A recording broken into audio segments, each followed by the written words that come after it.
përveç kontrollit të medjave, që dihet, me thënë, në gjitha, çfarë na, zotja Bileka, mendon që na tregoi përgjimi Erion Veliajt në Qeli? Që ne nuk e dinim. Se mua më duhet që kështë nga tregoj në një gjëre. Në fund fare nuk tregoj asgjë se dini. Tregoj gjëre të tregoj asgjë se dini. Të paktën nga sa ka dalë deri tani, se mund të ketë të tjera. Jo, mund të ketë.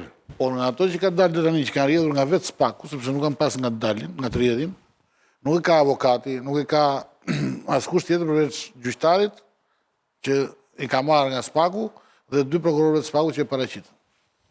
Kështu që këto janë të dhëna të rrjedhura ose nga gjyqtari Gjikos, që nuk e besoj, ose nga Spaku, që e besoj më shumë.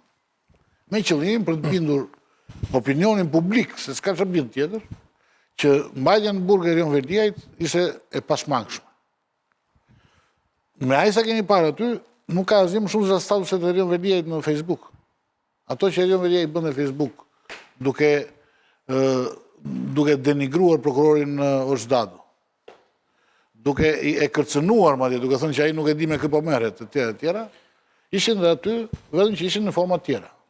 Kishte një organizim të medjave, por që kjo nuk lidhet me asgjë specifike ligjore që mund të rëndoj pozitën e tij, dhe marrëdhëniet e Veliajt me Ramën dhe me socialistët, me Ursim Majin e të tjerë. Pra, po ta bësh analizën, dhe marrëdhëniet familjare të Veliajt, ato që dolën nuk rëndojnë asgjë as peshën e Veliajt në çështje, më shumë se çfarë ne dinim dhe çfarë ishte bërë publike, por denigrojnë figurën e Erion Veliajt, personalitetin e tij.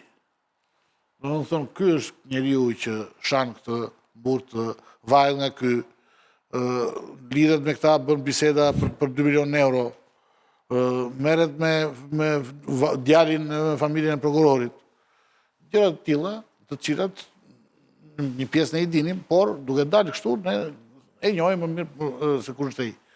A janë këto pjesë të çështjes? Duhet të jenë këto pjesë të çështjes? A duhet të dilnin këto gjëra? A kanë çfarë vlerë kanë këto? Vetëm vlerë është shtesë. Duket sikur përgjimet tregojnë që është një person që mund të prish provat. Do me thënë, këta i kanë paraqitur me idenë që është një person që mund të prish provat dhe manipuloj dëshmitarët. Nga reagimet e tij publike ne e kishim parë që ky mund të prish provat. Se ky është argumenti që po mbahet izoluar apo jo? Ky ka pranuar që e ka marrë një prokuror, një hetues BK-s telefoni, ka thënë pse në ditë pushimi gruan time. Ky ka bërë statuset kundër prokurorit.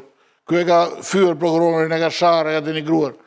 Por këto pjesa tjetër që ka dalë nga përgjimet nuk tregon asgjë. Bile te kalon shumë më tepër masën në gjëra që nuk interesojnë çështjes. A interesojnë publikut? Sigurisht interesojnë publikut. Interesojnë publikut që Erion Veliajt të përshkruhet ai personazhi negativ që do Spaku, që mund ta dënojmë edhe pa prova. Sepse ky që bën këto që kanë dalë aty në përgjime. Dhe kjo është një precedent jashtëzakonisht rrezikshëm. Kjo na ka ndodhur me të gjitha çështjet ku Spaku ka qenë interesuar të fitojë opinionin publik për shkak të dyshimeve që ka pasur në media për dosjen e Spakut, për atë thelbin, për të vërtetën e Spakut. Sepse nëse ti hedh dikën gjyq, fillon hetim për dikë, je palë, ndërkohë jeni 2 palë dhe duhet keni drejtat të barabarta. Për të pasur prioritet, Spaku përdor këto mjete që janë të palishme. Janë jo morale me gjitha dhe shkelin të sigurinë ligjore të çdo njeriu i cili është përballë tij. Kështu që mendoj që këtë treguan këto, që Spaku është gati të krijojë precedent të tillë të rrezikshëm, të shkel të drejtat e çdo qytetari që të jetë superior në pozitën e tij përballë qytetarit. Për te këtyre që thot Antoni, dhe sigurisht janë ato që qëndrojnë, ne i marrim për të vërteta të gjitha këto, sepse kemi parë faksimile të dokumentit të prokurorisë. Pra kjo i vërteton që janë reale këto përgjime. Janë tekste integrale të prokurorisë. Dhe pyetja... Pa këtë s'mund publikosh. Dhe duke qenë si dokument, si faksimile, duke qenë reale, ne dyshojmë që janë nxjerrë nga vetë Spaku, sepse vetëm ai i dispononte. Pra vetëm prokuroria i dispononte këto dokumenta si faksimile. Dakor? Ne dëgjuam që ditën e parë që ka përgjime të Erion Veliajt gjatë gjithë periudhës që ishte në paraburgim nga seanca e parë deri te seanca e apelit. Dakor? Dhe ditën e gjyqit u përfol që prokuroria çoi prova të reja në gjykat ndaj Erion Veliajt dhe këto prova shtonin, themi, akuzën mbi Veliajn. Dhe unë prisja realisht, për te këtyre që u folën, që të kishte prova reale në kuptimin që Erion Veliaj me bashkëbiseduesit e tij të fliste për mënyrën se si do intimidonte dëshmitar të mundshëm, për të fshehur prova, për të fshehur para, për të fshehur dokumenta, pra shkoni te kati i pari Vilës, janë këto dokumenta, merrni fshin. Atëherë këto do të konsideroheshin si prova në kurrizë të tij. Por biseda me familjarët, kur ti e lexon, ai thotë që le ta marrin vesh të gjithë, në kuptimin që ai e di se është në përgjim. Bashkëshorte e tij e di që janë në përgjim. I vllai e di që këto biseda po përgjohen. Domethënë ai ka bërë atje biseda që sipas mendjes së tij nuk e rëndojnë situatën e Veliajt. Por nuk kemi lexuar një pjesë të vogël të fashikullit, mund të ketë dhe prova tjera, nuk e vendosur asgjë. Por nga këto që kemi lexuar, arrin kuptosh që prokuroria i ka hedhur në treg për të pasur dhe ajo pozicionin e saj në raport me Veliajn. Prokurorët vetë nuk flasin dot përtej sallës gjyqit, pra nuk mund dalin dot të flasin publik. Atëherë çfarë kanë bërë?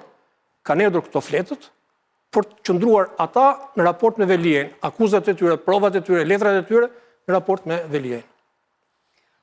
Dama. Unë mendoj që pikë së pari, përgjimet tregojnë në mënyrë të dokumentuar fushatën e dirigjuar nga Erion Veliaj kundër prokurorëve të SPAK-ut. Ne pam lajme të cilat nxinin personalisht prokurorët, të cilët nuk kanë asnjë faj që janë prokurorë dhe kanë detyrën që të hetojnë zyrtarët e lartë, sepse për këtë punë është ngritur prokuroria e posaçme që të hetojë zyrtarët e lartë në momentin që një zyrtar i lartë është në hetim, është në masën e sigurisë arrest në burg, ai ka të drejtën e tij të ketë fjalën si në sallën e gjyqit, qoftë edhe duke bërë postime në Facebook apo duke dhënë dhe intervista edhe pse nuk janë autorizuar që të jepen intervistat për shkak se është në masën e paraburgimit, që të thot fjalën e tij, por deri këtu dhe jo në denigrimin personal, duke ju futur te lista e notave, duke ju futur në familje një prokurori, dhe kjo nga pikpamja morale është shumë e gabuar.